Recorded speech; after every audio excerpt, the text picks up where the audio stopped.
Steve Jobs and his philosophy. Personally, Steve has been a great influence on me, just like he has been a great influence for millions of others.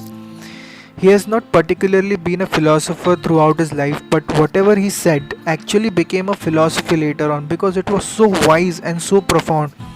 I think the reason behind such profound words and philosophy was he was a perfect blend of spirituality and a corporate world.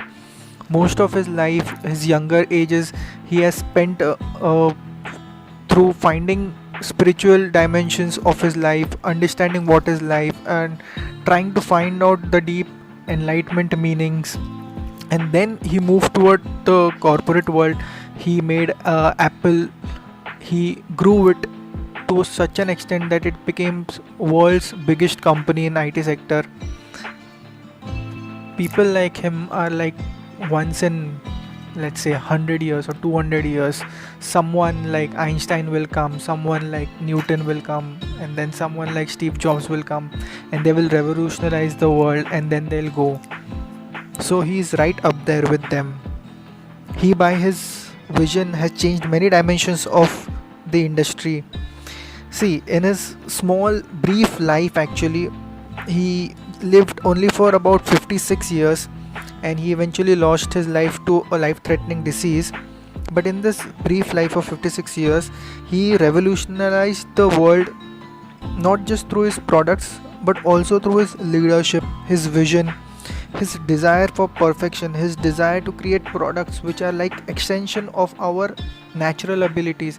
He was so profound. He wanted to change the world in such a way that no one else could think. Otherwise, all other companies just wanted to build products to earn money.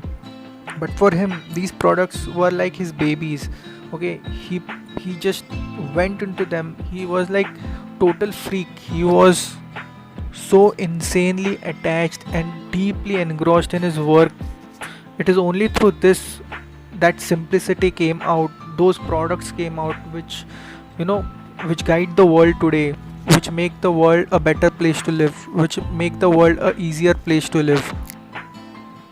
Even after he has gone, his philosophy still stays, and his philosophy is applicable to any area of life, may it be art, may it be government, may it be public administration, may it be corporate world, may it be film industry, may it be anything, anywhere, any person who desires to grow his art in such a way that it shall become an extension of ourselves, our natural abilities, a perfect blend of spirituality as well as a corporate world. So he still stays with millions of people around the world who look up to him. And he actually, it's like his soul is so powerful that it still stays and tells everyone that go and make some products which are going to make this world a better place. His philosophy actually pushes everyone to make this world a better place, to make some products which are extremely beautiful, extremely amazing, and products which have the potential to change this world. So in this lecture, what we are going to do is I'm going to uh, quote him, like the quotes which he gave at various interviews, then any conferences, any interviews to any magazines, any news channel, etc. Wherever he has put those wisdom nuggets, I've tried to kind of write it down in a book, and hopefully when we understand one by one his quotes, we'll understand eventually what his philosophy was. Okay, so we'll start with understanding the philosophy of Steve Jobs. One of his best quotes were, you have to be burning with the idea or a problem or a wrong that you want to right in this world. If you're not passionate enough from the start, you will never stick it out till the end. So this was like so genuine, so intense. Like he said, you need to have an idea or a problem or a wrong that you which you want to right in this world. Until you have this, you cannot have a proper idea. And after you have an idea, you can build your product, and after that you can correct that wrong in that world. Okay? He was very clear, sometimes very rude also, but whatever he said was very clear. He had faced a lot. He was removed from his company as a child. He was left for adoption from his biological mother and father. So he had been through a lot. His life is a roller coaster. But then whatever is said, it actually gives such a strong understanding of how strong he was and how he had built his character. So at one point he had said that, which actually I can say it can be understood as a definition of what a real rebellion means. So he had said, when you grow up, you are tend to be told that the world is as it is, and your life is to live just the life your life in this world as it is, and try not to bash into the walls too much. Try to have a family, try to have fun, have some money, but that is a very limited life. Okay, life can be much broader once you discover that one simple fact, that is everything around you that you call life was made up by people who were no smarter than you, and you can change it, you can influence it, you can build your own things that other people can use. That is the most important thing, to shake off this erroneous notion that life is just there and you are just have to live it as it is, versus an experience where you can change it, you can improve life, and you can make your mark upon it. Once you understand this, you will never be the same. You will change things, you will improve things, because the world is kind of messed up and you have to do something in order to improve it. So this was like purely rebellious Steve Jobs. While talking about creativity, he said creativity is just connecting things which you then convert into products. It's like when you ask creative people how did they do this thing, they feel a little guilty because they know that they did not do it. They just saw something and then they connected the dots and then they synthesized it into a new product. Okay, so this is how he understood creativity. Then he said you have got to start with the customer experience and work backward towards the technology, not the other way around. Generally what happens is companies build their products and then they push it to the customers, but Steve is saying we should build products in the other way. Like you have to think about how the customer will feel and then through that make the product accordingly. So this was his business philosophy. See, he said you have to have a lot of passion for what you are doing, because if you don't have it, it becomes so hard that any rational person would give up because they are sane. In order to keep going, you need to have perseverance. In order to keep going and be successful, you need to be insanely passionate. Okay, you cannot remain sane, because if you are sane, you'll be rational and then you'll give up easily. Then he said the ones who are crazy enough to think they can change the world are the ones who really do. That is like the most beautiful and the most rebellious mantras which he could have given. Then he said if you are working on something exciting that you really care about, you don't have to be pushed. The vision of doing that thing actually pulls you. Okay, so if the vision is so strong, it will pull you towards it. You don't have to motivate yourself through any artificial means again and again. So you need to find that or have that vision to create that product. He said Don't live with the dogma of what other people think. Don't let the noise of other people's opinion drown out your own inner voice. So this he spoke about intuition, how to keep faith in your own intuition and not listen to other people's uh, thinking which might put you down. He always used to say to his employees that we have to put a dent in this universe. Okay, you have to make your mark in this universe. In his famous commencement speech, he had given this line, stay hungry, stay foolish. It's like it shows how much of a learning attitude he had. He also said sometimes life is going to hit you in the head with a brick. Don't lose faith. This is said because he was removed from Apple, the company which he himself had formed. But then he did not lose faith because he loved what he did, loved making great products for the people, and through that faith only he could regrow. Then he eventually made Next, and then he came back to Apple, and then Apple grew to multi-billion-dollar company. While talking about death, he said death is most likely the single best innovation of life. It is life's change agent. It clears out the old and makes way for the new. Right now, the new is you. Eventually, someday you are going to be old and you are going to be cleared out. So you have very limited time. Then he said, you can't connect the dots looking forward. You can only connect them looking backwards. So you have to trust in something, your gut, destiny, karma, anything, that these dots will connect somehow in the future. So this was very philosophical kind of thing, because if you really understand it, you can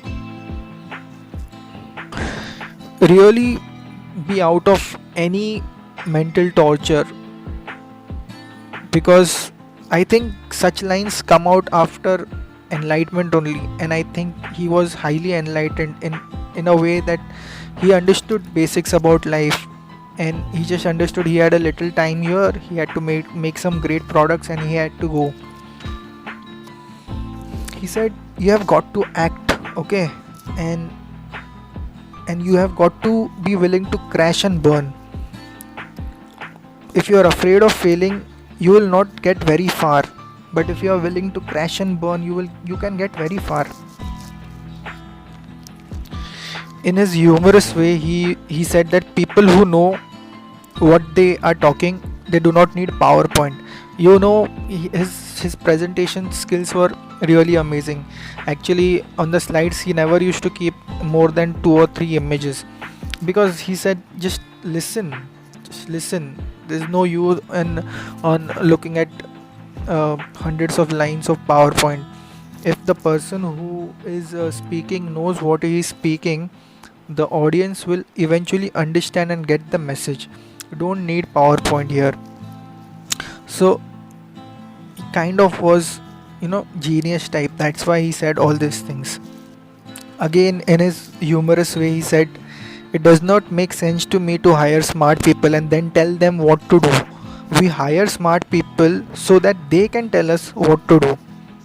This was about recruiting, and he used to be very particular about recruiting. For some people, he had taken 2, 3, 4 years. He had run behind those people so that they could come to Apple. It is because of such great team that Apple could eventually become so successful. His basic concept was that the only way to do great work is to love what you do, and if you haven't found it yet, keep looking, don't settle. Okay, and as with all matters of the heart, you will know when you find it, and like any great relationship, it gets better and better as the years roll on. So this was kind of finding your passion. He also said if you don't love it, you are going to fail at it, because your work is going to be filling a large part of your life, And the only way to be truly satisfied is to do what you believe is great work. And the only way to do great work is to love what you're doing. Then he said, your time is extremely limited, that your time is limited, so don't waste it living someone else's life. It's like God has given you so many passions, so many unique qualities, and he actually said it because he was himself a very much rebellious person. So he said, do not follow anybody, just make your own thinking, make your own products. That is why don't waste your time while living someone else's life. He said it this way. Very particularly in his Stanford commencement speech, he said, if today was the last day of my life, would I be doing what I am about to do? Is the question I ask myself every day. And it helps me to make extremely good decisions, or decisions which are of priority in my life. How can you get fired from the company you yourself formed?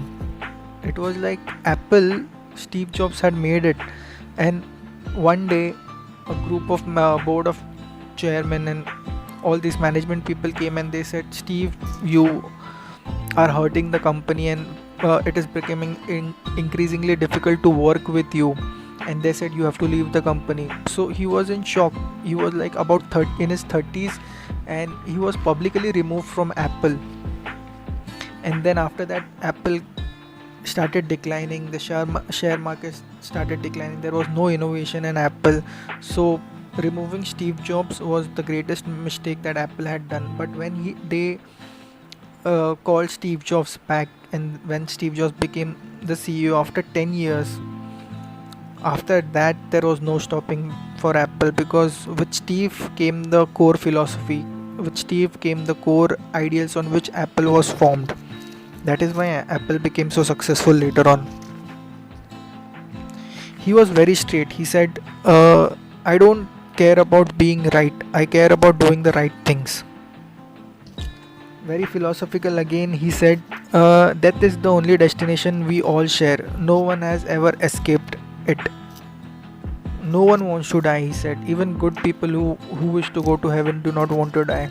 Actually, in his commencement speech at Stanford, he has said, hopefully I have recovered from this disease, and I wish to be alive for some more decades and create great products. But only after 6 years or so he lost his life to the same disease.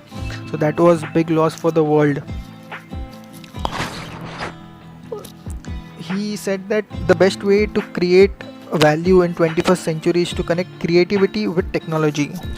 So he always emphasized on connecting creativity with technology, while other companies, they emphasize more on technology part only.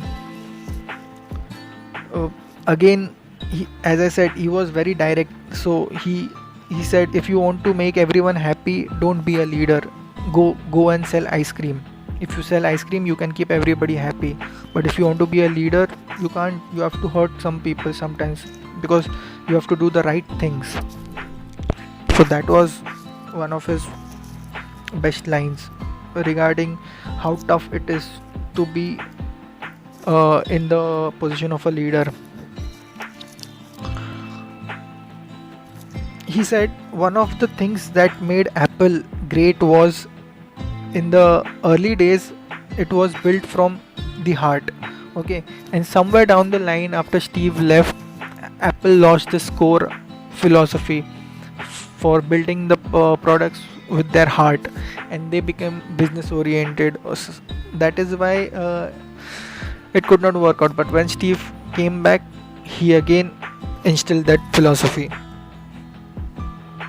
He believed in life as a pattern. When he said, I believe life is an intelligent thing, that things in life aren't random, there is always a pattern in them. While talking about management, he said management is about persuading people to do things they do not want to do, and leadership is about inspiring people to do things that they never thought that they could do. So inspiration is related with leadership, and management is just getting things done. And leadership, such a profound quote it is. That leadership is about inspiring people to do things that they thought they could never do. While talking about death, he said, remembering that you are going to die is the best way I know to avoid any trap of thinking that you have something to lose. Constantly throughout life, we always think about we are going to lose something. So he said, remembering that you are going to die is the best way I know to avoid the trap of thinking that you have something to lose. You are already naked. There is no reason not to follow your heart. Because eventually you are going to die, and when you die, everything is going to end. So just follow your heart. He said, have the courage to follow your heart and intuition. They somehow already know what you truly want to become. You just have to be intelligent or aware enough to follow your intuition. While making his employees perfect, he said, all I ask today is for you to do the best work of your entire life today. So he was so much insanely running behind passion and perfection, and he used the people around him also, he used to pull them into his gravitational pull and make them run behind perfection as well. This, in the company, they used to call it reality distortion field, which Steve Jobs used to create with his own charisma, that he could make seemingly impossible things possible just by saying that we could do it. And he used to say it in such a way that everybody used to think, oh no, this is possible. So that is what his greatest leadership skill was. But the best mantra which he gave is about simplicity. Look at Apple's products, look at iPhone, just simple, just clean and simple. Inside it is so complicated, but the understanding of iPhone is so simple. Because this is one of my favorite quotes also. He said that has been my mantras: focus and simplicity. See, simple can be harder than complex. You have to work hard to get your thinking clean, to make it simple, but it is worth the effort, because at the end, once you get there, you can move mountains with simplicity. We read all this, we understand so complex things, but when you keep digging it layer by layer, you reach to a place where you find its elegance in this very simple form. You have to reach till there. Once you reach there, it takes efforts, but after that you can move mountains. You have understood the fundamental. It is such a basic thing. Everything, even the rocket which goes and lands on the moon, it is based on a very simple principle. But to understand that simple principle, you have to go through so many books, so many complex procedures. But eventually, when you reach there, you can even move the mountains. I think there is one incident related to making things simple. It is not properly quoted anywhere, but it is attributed to him. It's like once the Apple employees had made a product. Maybe mostly it was the iPod, but it was large in size and heavier also. So what he did, Steve used to, Steve took that iPhone, he dropped it into a fish tank, and there were bubbles coming out of it. So he told the engineers that, see, there are bubbles coming out of it, means there is air, means there is space, and there is space. That is why you can make it even smaller and thinner. So he told them, go make it more smaller, more thinner, more leaner, more simpler. So that is how the iPhone was made simpler, thinner. That is how the Apple products are being made, from large size to smaller and thinner size, simple and elegant. Their focus is on elegance and simplicity. He said, I always advise people to do something when they are young, because at that time you don't have anything to lose. He said that technology which we build is nothing. What is important is the faith in people, that they are going to basically use these technological tools and make products and make things out of it. So you understand, his main aim was not building products. His main aim was the faith in the people that when they use these products, they can make their own things later on. They can make their life easier on their own. That is like empowering people. His ultimate aim was to empower people in this way. He said very categorically that I am proud of many things that we have done as much as I am proud of things we have not done.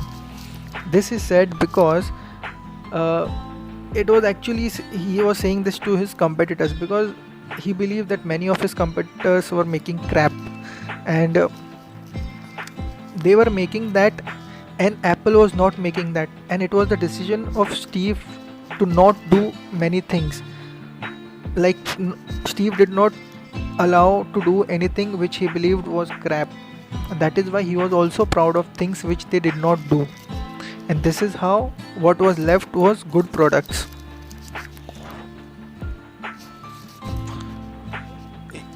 He said while asking about customers, he said you can just ask customers what do they want, and then they will say this is what they want, and by the time you go and build it up as they wanted, they will want something new.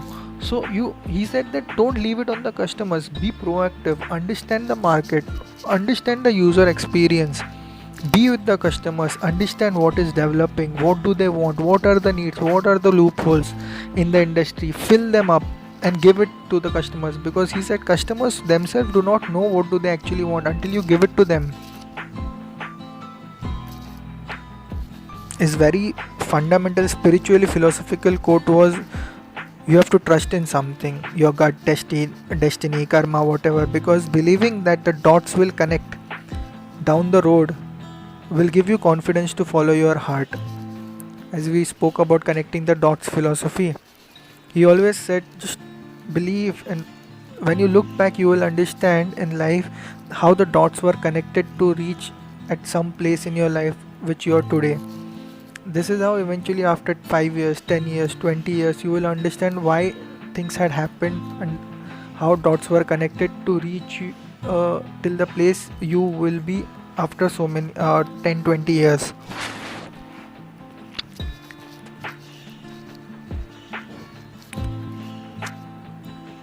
He said my favorite thing does not cost me anything, because the most precious thing that I have is time. He was not very fond of money. He was, as I said, extremely spiritual. He had sorted out things. He was kind of enlightened, so he just focused on so much time I have and I have to work hard to make great products. You actually see his later on when in the during the end of his career in Apple, you see his body. He was so thin because of this cancer he had, pancreatic cancer, and still he used to go to work and used to create great products. That was like so inspirational.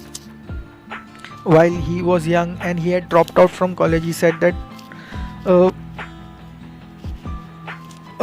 he said, truth be told, I never graduated from college, and this is the closest that I've got to the graduation ceremony.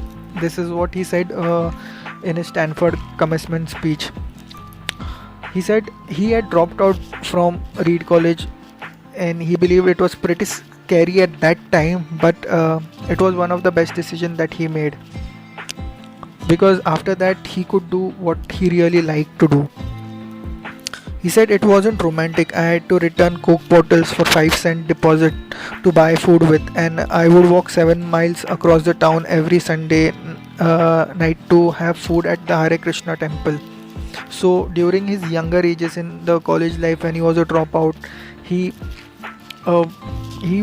had suffered. He had seen like proper poverty. Still, because he had the spiritual aspirations, a lot of spiritual aspirations, he had come to India, okay, in order to find enlightenment, but unfortunately he could not find it, and he then later on went back to US, and then he got this idea of Apple, and then it bloomed. He gave respect to people who had tried something. He said, in Silicon Valley, even if you have failed even at your startup, you are generally considered much more valuable because you have gained a much more experience in building a company. You know where it can fail, what are the problems, so you are much more valuable. In Silicon Valley, failure is respected. While running behind perfection, he said, we have to make small things in our products unforgettable. You have to put in the hours to make something great. He used to always tell this to his engineers. That is how his obsession was, to create great products. One of the best lines for his competitors he had said was, see, we can't look at the competition and say we are going to do it better. We have to look at the competition and say we are going to do it differently. Okay, so he said, don't run behind doing better than someone else, go behind doing it differently than some other person, then you will be successful. If some engineer used to tell him, no, is it really required to run behind so much perfection, then once he had said, let's get a couple of things clear.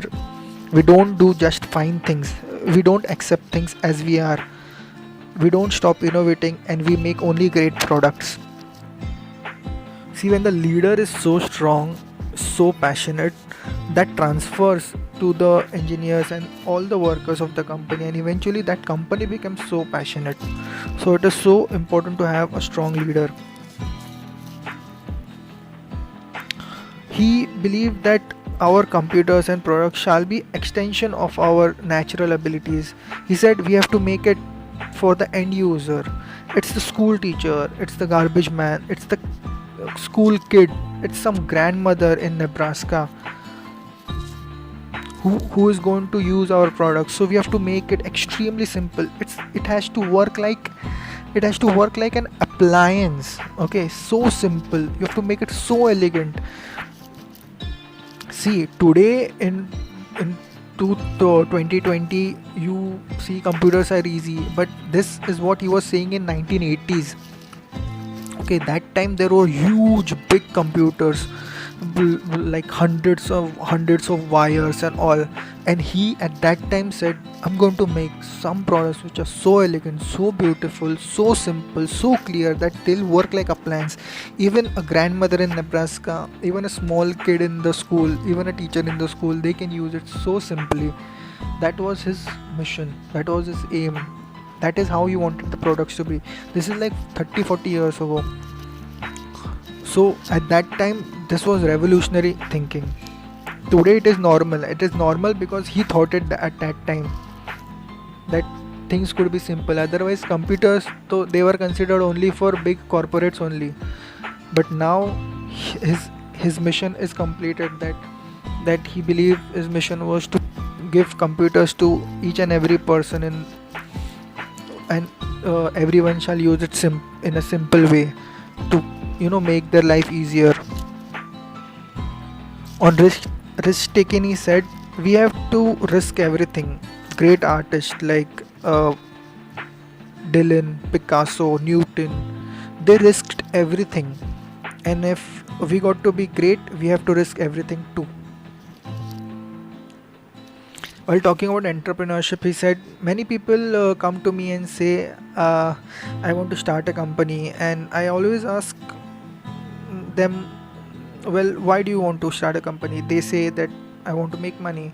Then I say, just forget it, because what I believe is great companies are based on great ideas which, it's like you want to get this out of you into the world, and in order to do that, you build a company, and only that company succeeds in to make the life simpler. These ideas are the companies, not the money making machines. So that is how he said, go find an idea, go find something which you want to put out in this world, some product you want to build, and then out of that make a company. whenever we have these meetings, we think about where can we take our customers. Okay, and we don't think about, like, it's not like we are some engineers and sit and think about what technology we have and what is the better upgradation of it. What we think about in our meetings is uh, what do our customers want and how can we implement our technology, and how, till where can we improve the customer experience. It is reverse engineering in which he used to believe. While teamwork, he said you have to have a great team. They sometimes bump each other, and it's like rocks. When they rocks hit each other, bump each other, they polish each other, and because of which the ideas which they have in a team, they grow because they polish themselves in the team, and these ideas are eventually polished that way. So teamwork, strong teamwork, is really important. Who can, bump you, disagree with you, fight with you, have this opinion, and with through that you make great ideas into reality in an efficient way. Talking about designing, he said designing a product is like having 500 basic concepts, like which plastic to use, what level of tensile strength the material has, till where, how can electrons work, etc. It's like 500 concepts of physics, chemistry, biology, etc. in it. uh, it's like 5000 concepts that are there in your brain, and efficient designer is the one who uses these concepts efficiently. See, the process is more important. The process of designing is like magic, because not idea is not just enough, you have to do it. While applying the idea, there are many obstacles which come, and how you find solutions to it, that grows your product, that makes your product beautiful. Again, while talking about that, he said everything, all the external expectations, all pride, all fear of embarrassment, they all fall away in the face of death, because remembering that you are going to die is the best way, you know uh, to avoid this trap of thinking what will people think about me. There is no, you're already naked, there is no reason to not follow your heart. So just follow your heart, because you're eventually going to die soon. The most important Apple ad which was there, in that this lines were there: the Think Different campaign. The Think Different campaign said yes to the crazy ones, the misfits, the rebels, the troublemakers, the round pegs in the square holes, the one who see the things differently. They are not fond of rules, and they have no respect for status quo. You can quote them, disagree with them, glorify or vilify them. About the only thing you can't do is ignore them, because they change things, they push the human race forward. And while some may see them as crazy ones, we see genius. Because the people who are crazy enough to think they can change the world are the ones who do. And while this advertise was playing, there were all the great people in the advertise, like Gandhi, Einstein, Picasso, because he said that these all people took the risk. They went against the wind, and they made these great products. Some people call them crazy, some people call them misfits, but in them we see the genius people, because these are the people who have changed the world. While being the best, he said, we are not going to be the first to the party, but we are going to be the best, because Apple was running behind many time schedules of completing the projects. But Steve was so determined that we want perfection, and because of that, many years were going into it, and other companies were just manufacturing products randomly. But Steve was like, we are not going to be the first to the party, but when we come, we are going to be the best. While talking about brands, he said, what are the great brands like Levi's, Coke, Disney, Nike? Most people would put Apple in that category. You could spend billion of dollars, but you cannot build a brand as good as Apple. What is Apple after all? Apple is about people who think outside the box, people who want to use the computers to help them change the world, to help them create things that make difference and not just get a job done. So we want to create a brand in a way that will change the world, and Apple is right up there with Nike, Coke, Disney, which has made a mark on this world. While talking about broad-based education, he said Reed College at that time had offered perhaps the best calligraphy instruction in the country. I decided to take calligraphy classes to learn how to do this. It was beautiful, historical, artistically subtle in a way that science can't capture, and I found it fascinating. None of this had even a hope of any practical application in my life, but 10 years later, when we were designing the first Macintosh computer, and when I had to design the font for it, all the calligraphy understanding helped me to design an efficient and beautiful font. So this is how dots connect, he said. Then about experiences, he said a lot of people in our industry haven't had very diverse experiences, so they don't have enough dots to connect, and they end up with very linear solutions without a broad perspective on the problem. The broader one's understanding of broader understanding like human experience, art, music, etc., will help us in designing better products. So he always emphasized on broader experience so that it can help in building broader in better design products. While talking about advertisement and consultancy, he said we do not do market research much. We don't hire consultants. We just want to create great products. So his focus was only on creating great products. He said everything else will fall in line. If people like it, they'll buy them. If they don't, they won't. While he was removed from Apple and he built up Next company, NEXT, he said that it was because there were some issues after Apple management had complained about 6 Apple employees that Steve Jobs was taking with him to start Next. He said, I wasn't aware that Apple owned me. I don't think they do.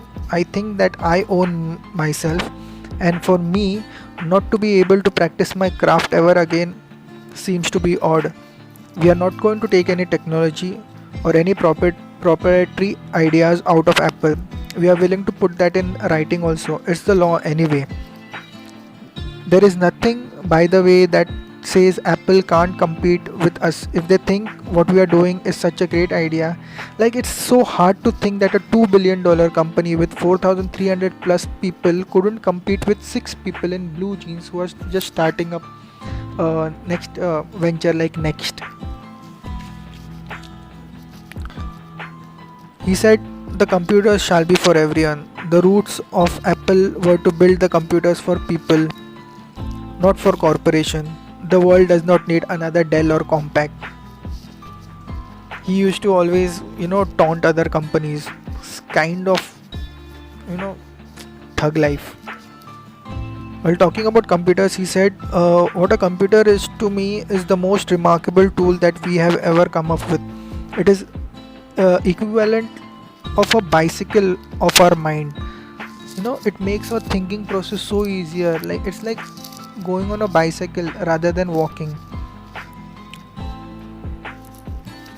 On development of design, he said, we look at the design of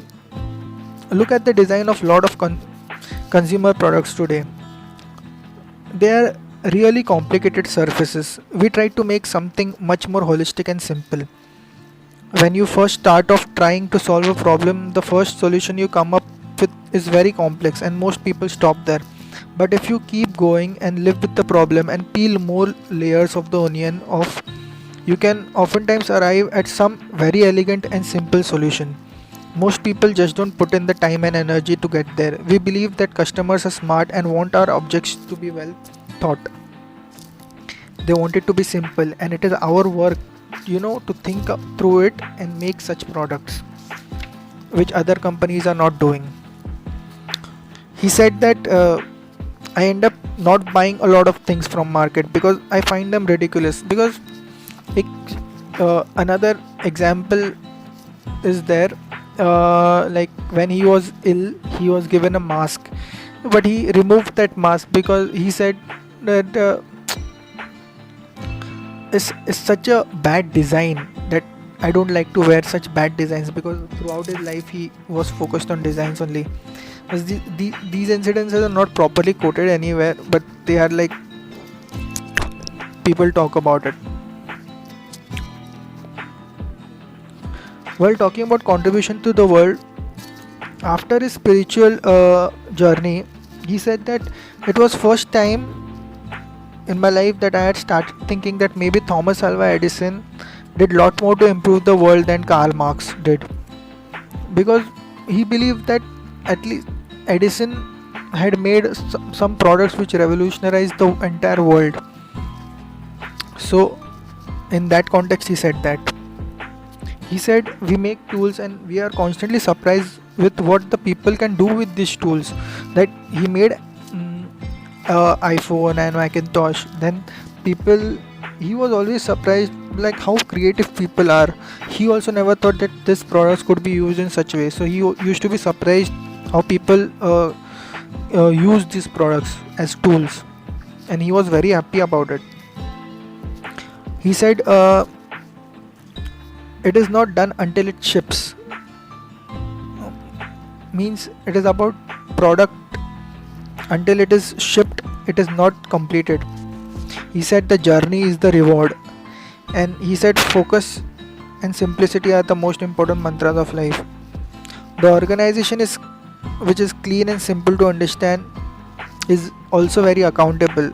Everything when it is simple, it is very easier to understand, is what he used to believe. So he always everywhere, not just in his product, even the buildings of Apples, the stores of Apples, everywhere you will not see any clutter. You will see very simplicity, very less minimalistic lifestyle.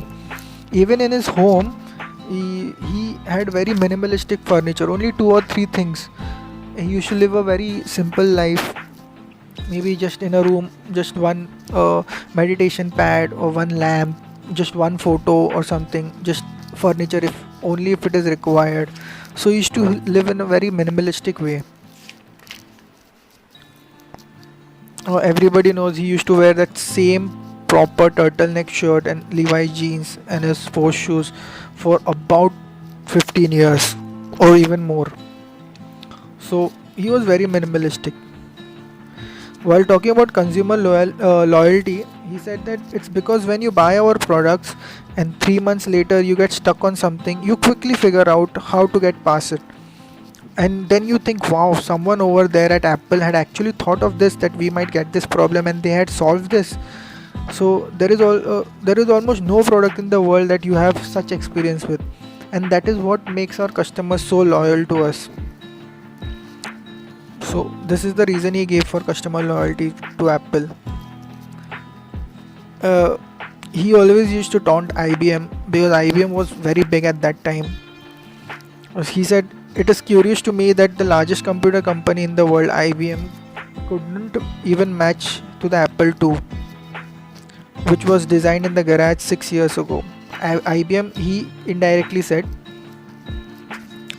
but he always used to taunt these big companies, and because of which the board at Apple, they used to be afraid of Steve, because they were afraid he might affect the share prices. His statements might affect it.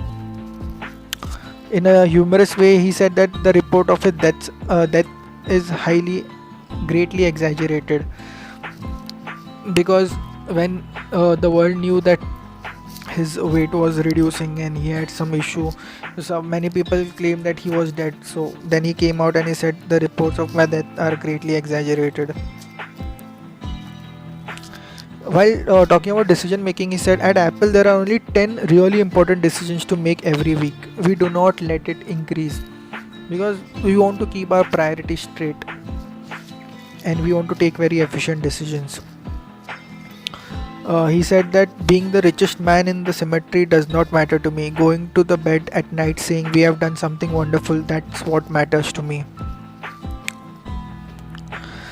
While talking about design, he said in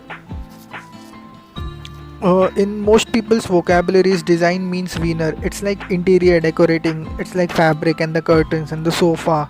But to me, nothing could be further from meaning of design. Design is the fundamental soul of man-made creation that ends up expressing itself in the successive outer layers of the products or the service which you give.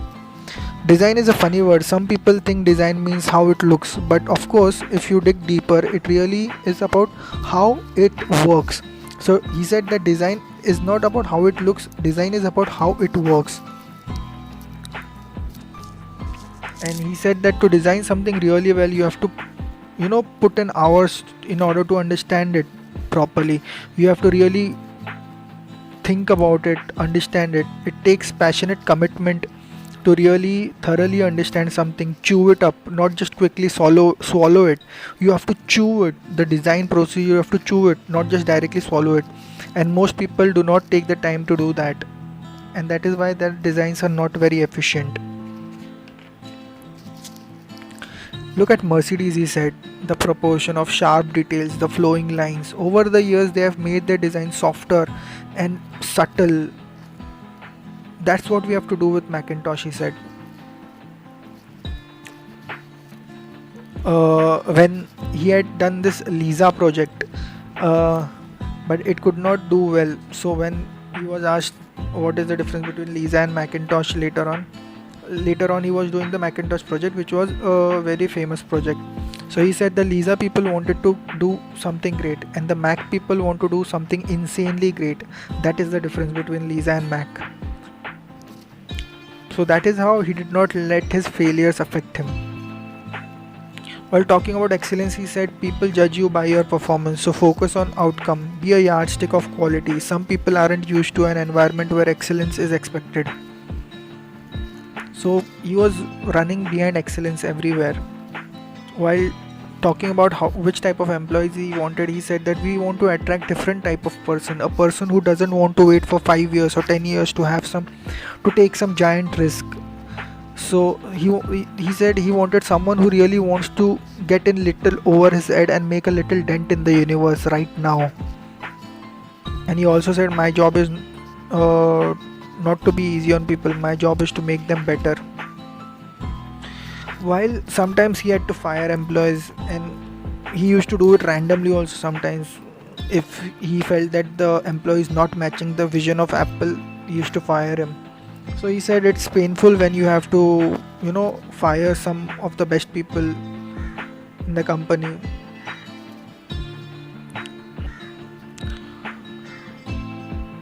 But I found my job, it's my job to do that, to get rid of some of the people who didn't measure up to what I have felt is the vision and the standards of the company. And I had tried to do it in the most human way possible, but nonetheless it has to be done, and it was never fun to fire people. While talking about focus, this is an most important quote he said on focus. He said that people think focus means saying yes to the things you have got, but that's not what it means at all. It means saying no to 100 other good ideas that are there. You have to pick carefully your ideas. Thus he said innovation is saying no to 1,000 things, and you have to focus on very few things. That is really what focus means. He said sure, we have to make commercial sense also, but that should never be our starting point. Our starting point should always be what the user experience shall be, and through that only we should develop our product, not on the commercial sense. See, it is very ironic na, that a company who does not run behind commercial sense is actually the most commercially successful company, because they actually focused on their products. Another point about his leadership was there were some ideas he said that the somebody came up with. So the engineers say no, that is not possible. The manufacturing people say, no, that is not possible at all. And then they come to me, and then I say, well, we are going to do this if I really believe in it. Then they ask, well, why? Steve used to say, because I am the CEO and I think it can be done, therefore it can be done. That is how he used to, sometimes force things on his employees to make them better, and they used to always give good results. While talking about forward thinking, he said, if you want to live your life in a very creative way as an artist, you have to not look back too much. You have to be willing to take whatever you have done and whoever you are, and then throw it away and start new, learn new again, like an artist. Let's go invent tomorrow rather than worrying about what happened yesterday, like an artist. He said, when we first started Apple, we really built the first computer because we wanted one. They themselves wanted one, that is why they made the computer. And then we designed this crazy computer with color and a whole bunch of other things that we called Apple II. And we had this passion to do one simple thing, and it was to get this computer to a bunch of computer friends which we have, so that we could have fun with it. But later on, then it became a very famous computer, and then it went very famous throughout the world. So the starting point was they really wanted to make a computer for themselves, and out of this the Apple II came out. While talking about interviews, he said, many a times in the interview I will purposely upset someone. Like, I'll criticize their prior work, I'll do my homework about them and find out what they worked on and say, God, that was such a bozo product. Why did you really work on that? And I want to see what people are like under pressure. I want to see them, if they just fold, or if they have a firm conviction and belief and pride in what they did. And he was very rude at many places, but he wanted to check, like, if this is the real employee which he wanted in Apple. Also, he used to send that employee who is interviewing to other core employees of Apple, and he used to ask the other employees that, did you really feel passion in him or the vision in him? Can he really share the vision? And many Apple employees had the veto power, like they can say, if anyone says that, no, I did not feel he had the vision, then that candidate can be rejected also. So the interview process was very, different than other corporates. While talking about design only, he said, ultimately it comes down to taste. He said, I think the part which made Macintosh great was that people who were working on it were musicians, poets, artists, zoologists, historians. They all helped in making the best computer in the world, scientists. So all this extra skills were there, extra experience was there, which made the product very artistically sound. About health speculation, he said that, as many of you know, I have been losing weight throughout 2008. The reason has been a mystery to me as well as to my doctors. And I decided to get to the root cause of this, and we found out after further testing. My doctor said that there has been a hormone imbalance that has been robbing me of the proteins of my body which are needed to be healthy. So after this, he was diagnosed with disease, and still he worked so hard, to create these great products. Then he had printed later on, when he then actually at the starting, IBM did not really believe in personal computers. They only believed in corporate computers. But then, seeing Apple II success, IBM also made personal computers. So Steve, in his thug lifestyle, he printed an ad in a newspaper, and he said, welcome IBM, seriously, congratulations on your first personal computer. Like, at that time Apple was so small, and Steve in front of IBM, and Steve did this, he printed this entire full page advertise in the newspaper. It's like mocking IBM. While talking about innovation, he said innovation distinguishes between a leader and a follower. So it's important to be different. Again, talking about innovation, he said a lot of companies have chosen to downsize, and maybe that was right for them. We chose a different path. Our belief was if we keep producing great products in front of our customers, they would continue to open their wallets. Means he said other companies, what do they do? They cut down their company size and other expenditures, to save money. But on other side, what we did was we put in more money in creating great products, so customers could open their more wallets towards us. You need to have confidence in your product for that reason.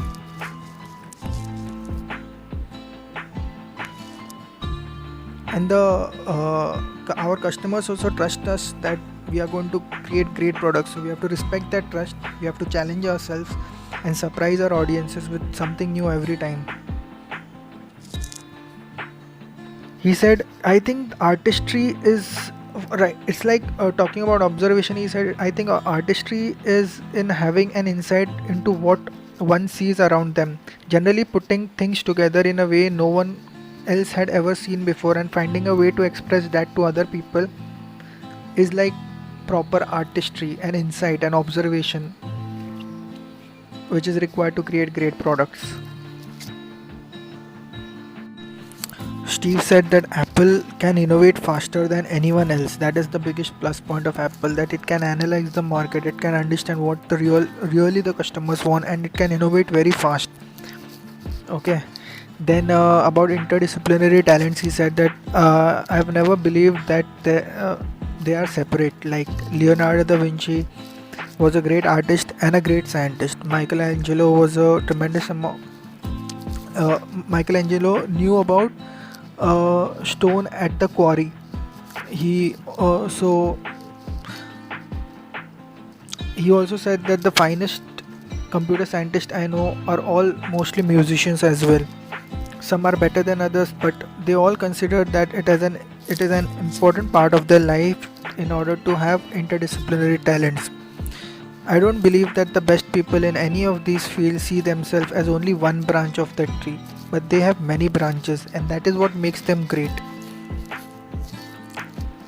About internet theft, he said that we don't see how you can convince people to stop being thieves unless you can offer them a carrot, not just a stick. And the carrot is, we are going to offer you a better experience, and it's only going to cost you $1 a song. Means what he did was, he understood that he felt that this piracy thing cannot be solved. So what he did was, he said, we are going to give you the best quality songs. You can have the free material also, but it is not of the best quality. But if you want the best quality, you are going to pay us $1 and you're going to get a song. So that is the carrot. Okay. Don't need to have the stick, but when you give the best quality, then people will come towards you. They'll also pay for it too. So Apple focused on that. While talking about Jobs' legacy at Apple, it says that if Apple becomes a place where computers are a commodity item, where the romance is gone, and where the people forget that computers are the most incredible invention that man has ever invented, I will feel that I have lost Apple. But even if if I am millions of miles away, and all these people still feel those things, that the romance is there, that they still believe that we can produce incredible products, then I will feel that my genes are still there. And I think this is the most important line which is said, which is still true, that millions of people who look up to him, it's like it's like his genes are all over. Okay, because people who really like him, they kind of have this philosophy in their own fields of work, may it be in anywhere, a sports person and film star, government, anywhere. They want to have this feeling of creating great products. Talking about losing money, he said, I am the only person I know that has lost $250 million in 1 year. He said it was very character building. because when the shares of Apple went down. Then talking about uh, Mac legacy, he said Macintosh was basically the relatively small company in Cupertino, California, taking on the Goliath IBM and saying, "Wait a minute, your way is wrong." That means Apple was saying to IBM, Steve said that Apple was saying to IBM as, "Wait a minute, your way is wrong. That is not the way we want computers to go. That is not the legacy we want to leave behind. That is not what we want our kids to be learning. This is wrong, and we are going to show you the right way to do it. And here it is. It's called the Macintosh, and it is going to be so much better than you." So this was the struggle between Apple and IBM. He said, "My dream is that every person in the world will have their own Apple computer, and to do that, we have got to be a great marketing company." While talking about Microsoft, he said Microsoft lacks innovation. He said that the only problem with Microsoft is that they just have no taste. I don't mean that in a small way, I mean that in a very big way, in the sense that they don't think of original ideas and they don't bring much culture into their products. I have no problem with their success. They have earned their success for most of the part. I have a problem with the fact that they still just make really third rate products. So, Steve and Bill Gates had a very tough relationship throughout the years, and Steve was sometimes very rude. While talking about Bill Gates, also, he said that I told Bill Gates, I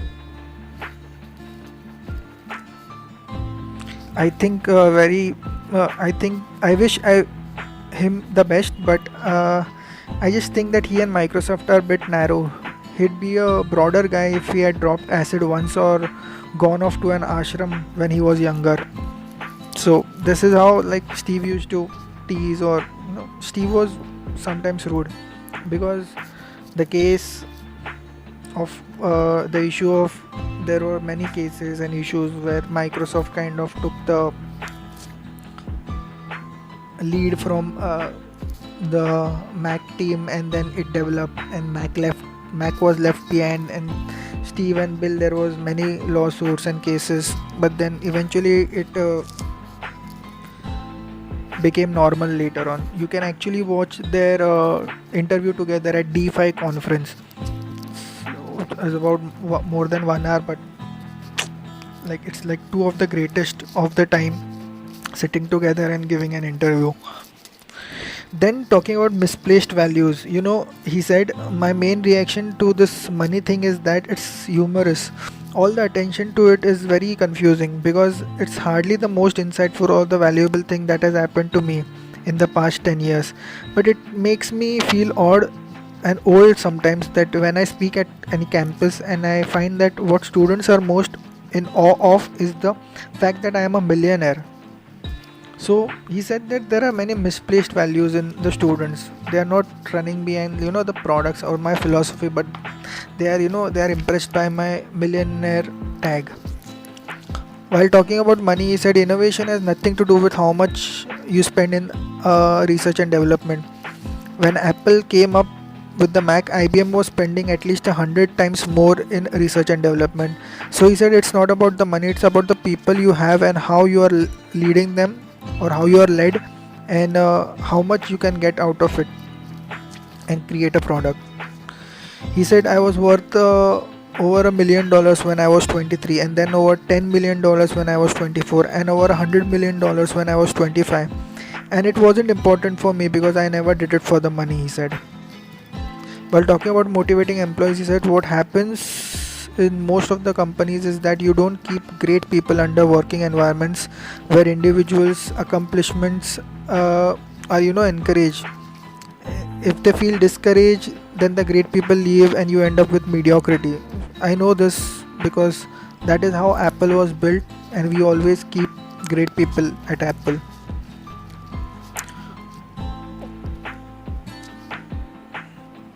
The people at Apple, they are so focused on creating great products, they give it more importance than their personal lives also. in a very rebellious way. He said it's better to be a pirate than to join a navy. Steve also believes that one of the greatest mistakes he did while recruiting was he brought PepsiCo's executive John Scully to Apple, and while bringing in, he to convince him, he said that, "Do you want to spend the rest of your life selling sugared water, or do you want to change the world with me?" And then John Scully came in to Apple, and then John Scully and Steve Jobs had many issues over how the company should grow, and Scully got the votes of the board of the members, and Steve Jobs was removed from the company. So he still believes that was the greatest mistake of recruiting which he did. About new product, he said, "I have said that before, but thought it was worth repeating. It's in the Apple's DNA that the technology alone is not enough. That it's the technology married with liberal arts, married with humanities, that yields the results that makes our hearts sing, that makes our products beautiful and subtle." So he always thought about and focused on integrating technology with creativity and art. About success, he said, "I think if you do something and it turns out to be pretty good, then you should go and do something else wonderful, not dwell on it for too long. Just figure out what is next and go do it." About user experience, he said, "We are the only company that owns the whole widget, that is, the hardware, the software, and the operating system. We can take full responsibility of user experience through our discretion. This is not the case with other companies. It's like other companies do software, or some do operating system, or some do hardware, and then they combine. But with respect to Apple, Apple used to do all this through Apple only."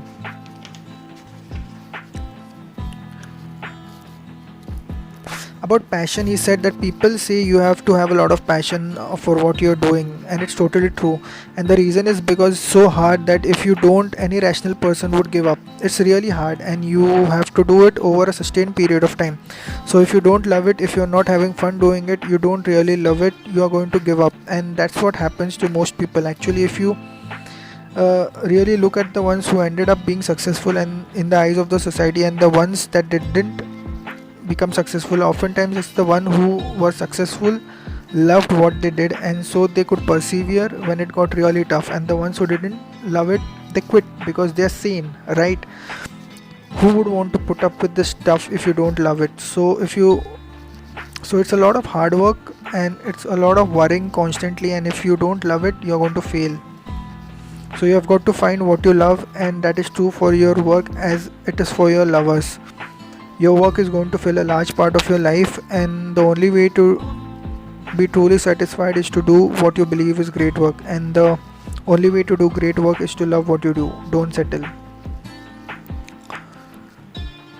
While talking about passive and active thinking, he said that we don't think that televisions and personal computers are going to merge. We think basically if you watch television, then you watch it to turn off your brain, and when you work on your computer, you actually work in order to turn your brain on. So he spoke about this in two ways, about type of thinking, on and off. He said that one of the reasons I think Microsoft took 10 years to copy Mac is because they didn't really get to its core. They just tried to copy it.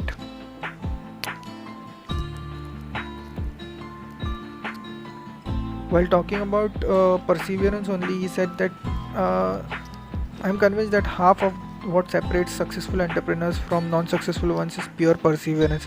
Unless you have a lot of passion about this, you are not going to survive in the fight. You are going to give up too soon. So you have got to have an idea, a problem or a wrong that you want to right, that you are passionate about. Otherwise, you are not going to have the perseverance to stick it through, and you might give up soon. About design only, about 47 Mac team members had signed the casing of the first Macintosh. That's where he said artists sign their own work, and he had signed on that casing, which when the first Macintosh was made. When he came back to Apple, and he felt what kind of products all these companies were making, and even Apple was making. He said these products suck. There is no sex in them anymore. Like, he said it in a very ironic way. You don't take it literally. He said that there is no innovation, there is no creativity. He meant it in that way. There is no creative power, there is no features, there is no creativity, there is no sensuality left in the computers or technology. You need to bring that in. That is the human side. That is what the humans want also, that the features should be there, more humanistic. Technology has become very operation oriented, and we have got to change it. And then he changed it when he came back to Apple. While talking about design only, he said that we have made the buttons on the screen look so good that you want to lick them. So this is how he said that we have made the product so good looking that you might want to lick them. Actually, he did not want anything on the Apple. He just wanted. He later, there was only one button, but later on he did not want that also. He wanted it to be very clean, very subtle, very straight and simple. Being proactive, he said, it's not about the pop culture, and it's not about fooling people, and it's not about convincing people that they want something that they don't really want. We figured out that what we want first, and then I think I was pretty clear and good at knowing this, so that we could discipline ourselves in order to build products in that way. And if we wanted, other people also wanted. That's what we get paid to do, in order to understand what do really people want and makes products in that way. You can't ask people what is the next big thing. You have to find it yourself. He actually used a quote of Henry Ford, where he said, where Henry Ford had said, if I had asked my customers what did they want, they would have said they wanted a faster horse. This is in context of saying about what Henry Ford made was cars, okay? And if Henry Ford would have asked people what do they really want, they would have said, that time only horses were there, so people would have said we want faster horses. But Henry Ford had the imagination that we could build a car. So therefore Steve emphasized that we need to have that kind of imagination. We can't really ask people who say we want a better, faster computer, but what do you exactly want? What is the most efficient type of computer? You have to build it, you have to understand it. And a lot of people don't know what do they really want until you show it to them. Okay. About product secrecy, he said, we never talk about our future products. There used to be a saying in Apple that Apple has become like a ship which is leaking water from the top, and I wanted to end it. So the Apple projects were really secret. Even the iPhone, the iPad, the Macintosh, everything used to happen very secretly. Even the other departments of the company did not know about it. So they were really good at it, because technology can be copied very fast. He said that our products speak for themselves. We don't really need too much of advertising for it.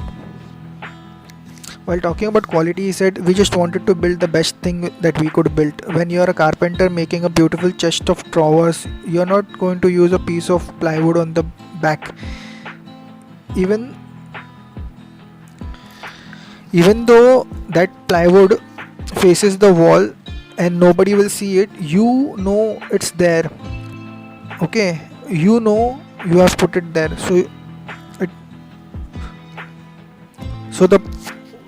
He said he was distinguishing between two type of carpenters. One carpenter would just put a plywood there, and other carpenter would care, even if it is not properly seen, to design it in a proper way, so that carpenter, for him it was important to design even that piece, because then only he could sleep well at night. The aesthetics, the quality has to be carried all the way through, even if no one sees it. So it was like one of the incident where one of the engineers said about the interior design of the iPod, and Steve said, make it more beautiful. Then that engineer said that nobody's going to see it because we are going to lock the phone. But Steve said, but you know it, you are going to see it, you know how it looks, and how can you sleep well at night if you know this is how it looks? So make it, go and make it beautiful. So he spent so much energy in developing good products. He said quality is more important than quantity. One home run is much better than two doubles. About repetition of success, he said that he spoke about the second product syndrome. It's like the classical thing in business, which is called the second product syndrome. It is like oftentimes companies that have really successful first product don't quite understand why that product was so successful, and so with the second product their ambition grow and they get much more bigger, and their second product fails miserably. They fail to get that much success because uh, actually they did not understand why their first product became actually successful in the market. Without understanding that, they created the second product and marketed it on the same lines, and that is why the second product failed. So you really have to understand also why your product became successful, and then find a philosophy out of it and then design it that way. About failure only, he said, one of my role model is Bob Dylan. As I grew up, I learned the lyrics of all his songs and watched him never stand still. If you look at the artists, they get really good. It always occurs to them at some point that they can do this one thing for the rest of their lives and they can be really successful to the outside world, but they know it inside that they are not really successful. That is the moment that the artist really decides who or who he or she is. If they keep on risking failure, they are still artists. Dylan, Picasso were always risking failures. So he also used this philosophy in Apple, that we need to risk our failures so that we can grow as artists. He said, I will try my best, and even if I fail, well, I have tried my best. That is what makes me an artist. He focused on simplicity. He said, if we could make only 4 great product platforms, that is all that we need for Apple. We don't have to make multiple products, only 4 basics. And that's a very strong DNA within Apple. That is about taking the state of the art technology and making it easy for people, simple. It's like for the people who don't want to read manuals, people who live a very busy life. It is for them we want to make it very simple. I think that is at the core of Apple. It is like Apple is really good at its basics. That is the core of Apple, is what Steve believed. About why do we need simplicity, then Steve said, if you go out and ask people what's wrong with computers today, they'll tell you that they are really complicated. They have a zillion cables coming out of the back. They are really big and noisy. They are really ugly and they take forever to get on internet. And so we try to set out and fix these problems in our products like iMac. I mean, the iMac is only desktop computer that comes in only in one box. You can set it up in just 15 minutes and start surfing on internet.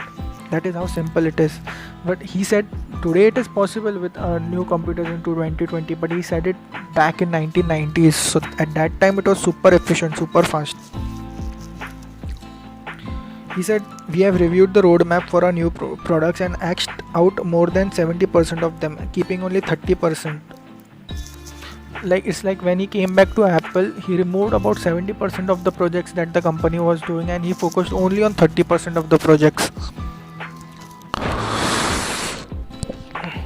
He gave great slogans. It's like when he presented the first iPod, he said there are going to be 1000 songs in your pocket. So this is like in 1990s or just at the beginning of 2000. At that time, this was a revolutionary product. It was so great, people couldn't believe 1000 songs in your pocket. which iPod had brought. Now it is common, but at that time it was great. He also had mutual respect for Bill Gates also. He said Bill Gates built the first ever software company in the industry before anyone knew what software company was, and it was huge, and the business model which they ended up pursuing ended up working very well for them. So later on in life he had great respect for Bill also, and Bill also had great respect for Steve. While talking about Pixar, which he had started, he said that no amount of technology will turn a bad story into a good story. So the dedication to the quality of story is also important in the culture of studios and animation, not just technology.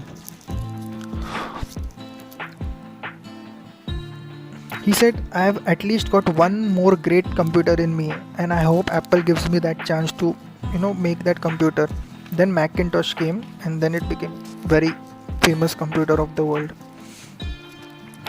He said, victory in our industry is spelled as survival, because in Silicon Valley the technology is moving very fast, new things are coming up very fast, and so it was very smart of him to say in this way that victory in our industry is spelled as survival. The way we are going to survive is through innovation, innovating our way through it, and not lingering around our success in any one spot. We are going to move ahead and innovate more. He said, my model of business is the Beatles. There were four guys who kept each other's kind of negative tendencies in check. They balanced each other, and total sum was great. Okay, so he believed that great things in business are never done by one person, they need a great team. While talking about importance of Think Different ad campaign, he said that we have got a problem, and our problem is that people at Apple have forgotten what Apple stands for. As a matter of fact, a lot of our employees have forgotten what Apple stands for, and so we need to communicate with what the hell Apple really stands for. And we thought that we could tell somebody what you are, who you are, and what you care about, and the best way we could think of doing it was through the heroes that we admire and tell you about them. So we thought we are going to tell the people who are what Apple is through this Think Different campaign. It is like telling people what we admire, what we stand for, what we want to achieve, what are our aspirations through the advertise. And it became a very famous campaign later on, Think Different ad campaign.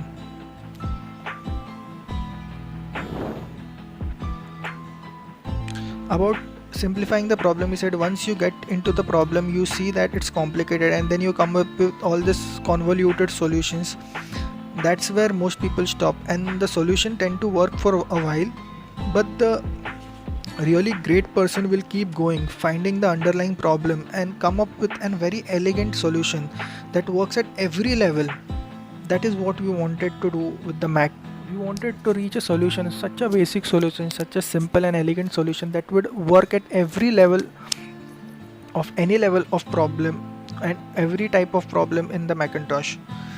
You can really find that kind of elegant solution if you dig deep, he said.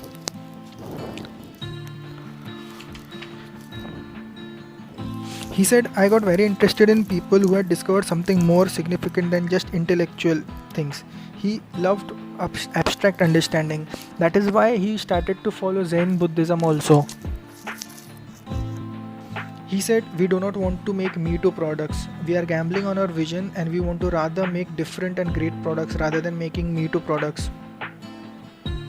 Let the other companies do that. For us, it is always innovation. He said, very interestingly, in a very simple line, he said, I would like to trade all my technology for an afternoon with Socrates. So he was so much intrigued with the wisdom of great people. He said, looking back, I think getting fired from Apple was the best thing in my life, because he felt that the heaviness of being successful was replaced by lightness of being a beginner again, less sure about everything. It freed me to enter into one of the most creative periods of my life. This is more like Zen philosophy. He, in his introduction or to a presentation said, uh, means his speech, his charisma was so strong, his presentation was so strong. He just said this one line and people believed they are making history. He said that, welcome everybody, tonight we are going to make some history. And he was presenting some his iPad or Macintosh or iPod it was, or maybe it was iPhone, but something he was presenting, and he was used to always use these slogans, like such slogans or such lines that people think that really they are going to make some history, and he actually made history. Eventually, the last line which he said, because where I felt he was so enlightened and he understood everything, was the last line when he was dying. While just at the moment, like when he was dying, he said, "Oh wow, oh wow, oh wow." Means his life was going out of his body, and he was saying this, and I think that is like rarely a person, some great person who comes after a century or so, who could really feel so much enlightenment, or who could really understand life in such a way. He had made such strong influence on this world that it still stands today. Many movies are made on him. You go on YouTube, you will find many videos about him. Just the charisma, just some aura, just something about him, something so magical, something which cannot be explained, something spiritual, something about him. He had this so much, it's kind of gravitational pull, that he would pull all these people towards him and make great products out of him. Just his life was a roller coaster, a lot of troubles. He was also rude at some places, and he also faced a lot of uh, problems in his life. He was left for adoption, he was removed from his company, still he became so successful, just purely self-made, strong character. You can look up to him. Some people criticize him. Yes, that criticism is also valid, but he was great. I can't say all the things about him were like perfect, but his passion was extraordinary. Only if you can learn about his passion. I think when he said that, even if miles away, if somebody is believing in making great products, I think my genes are alive. So I think Steve's genes are alive everywhere in this world. Whoever is studying about him, understanding his philosophy, and using his philosophy in their day-to-day work, or in their area or field of work, I think these people believe in making great products. And it's just so beautiful to understand his philosophy. I think I have tried to cover as much as possible through all these quotes. All of these were his quotes, and through these quotes, I think we could understand what his philosophy was related to design, related to life, especially about life. He was very much, very calm, clear. Means in his work, he was very, impatient kind of thing, but inside his mind he was very calm, like Zen monk. Okay, very calm. He had reached that enlightenment state, and then in the materialistic world also, in the corporate world also, he reached the top. I think it is rare to see this combination. I can't remember anyone who has reached spiritually also at the topest, as well as in the corporate world also. And through his words, this philosophy about him is developed, and now it is going out into the world. So it is for anybody who wants to learn from him, they can learn from him. Anybody wants just to see how he was, you can understand it through this. And for some people, it becomes their philosophy also. So that is how you learn from great people. So that is what Steve Jobs' philosophy was. Thank you, Steve.